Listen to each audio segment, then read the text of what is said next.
This news update. Well, good afternoon, and thanks for tuning in to NBC News Daily. I'm Maya Holloway with your Midday Ark-La-Miss update. In some drug-related crime news, 2 suspects have been arrested during a drug bust near Monroe Elementary School. Over the past year, the Metro Narcotics Unit has been investigating an individual accused of selling powder and crack cocaine. Authorities obtained a search warrant for Isaac Bradley's residence on Clark Street, just 625 feet away from Lakeshore Elementary School. During the investigations, authorities found a gun, a razor blade, a large assortment of ammunition, and large amounts of crack cocaine.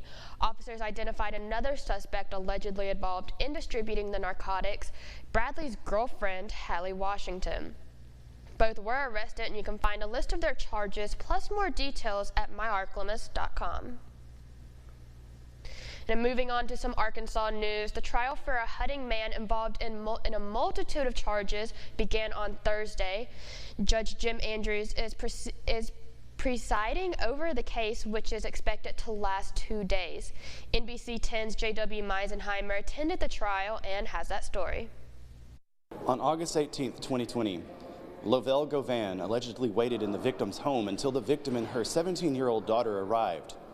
Govan shot them 10 times and then held them hostage. Edwina Howard and her daughter pleaded for mercy while suffering from their wounds. Moments later, 2 more family members came by to check on Howard. One of them only 4 years old. Govan greeted them at the door and then held them hostage at gunpoint once inside. Govan eventually became distracted, and the victims were able to escape. Edwina was shot in the face as they all ran to a nearby neighbor's house to call police. Govan then fled the scene in a family member's car. Govan was later arrested and charged with offenses including 2 counts of attempted capital murder and 4 counts of kidnapping. His trial began today. The jury was selected and sworn in. Andrew Best is serving as Govan's defense attorney. Carla Gibson is serving as the deputy prosecutor. Gibson brought in witnesses to give their testimony, including Howard. The jury was then shown graphic evidence of Govan's crimes via video and photos. At this time, the trial is still ongoing. As always, we will keep you updated as this trial unfolds tomorrow. Reporting in El Dorado for your Ark-La-Miss news source, I'm J.W. Meisenheimer. A yard stake fundraiser will take place for the Neville High School student athlete who passed away. Acadian Life Promotions is holding a stake yard fundraiser for the Neville High School student Tarver Braddock. Braddock passed away as a result of a fatal campfire on January 4th in Mississippi. Proceeds will be used to support the foundation, which was created in Tarver's honor to spread love, laughter, and happiness through random acts of kindness.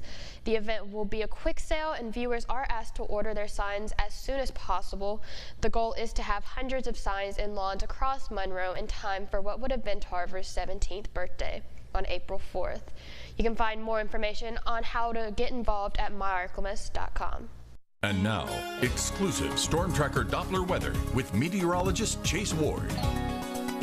Rain will continue as we go into this afternoon as the low pressure center begins to exit just off to the east, so we'll still see some spotty showers throughout much of the afternoon, and even going into the early parts of this evening. Winds begin shifting mainly out of the north and could become a bit breezy out of the north as we go overnight. The clouds will still linger, staying mostly cloudy. Temperatures fall to lower 50s. Then as we go into tomorrow, for the start of the weekend, we are expecting some dry air to be pushed in, which will allow the skies to begin to clear. We'll pick up on some sunshine. Probably will stay mainly in the upper 60s. We probably won't get to the 70s until at least Sunday, when the winds start shifting back out of the south, so warmer air moves back in and cloud cover begins to build as we go into the start of next week. Expecting a low of 50 degrees tonight in Monroe. Winds will be out of the north, and for tomorrow temperatures will stay in the upper 60s. Again, winds breezy out of the north, and for next week we're expecting the possibility of strong thunderstorms late Monday night going to early Tuesday morning. We will stay in the mid 60s until at least Thursday, as sunshine is expected to return and will be in the mid 70s as we close out next week, with more anticipated sunshine and warming up by Friday.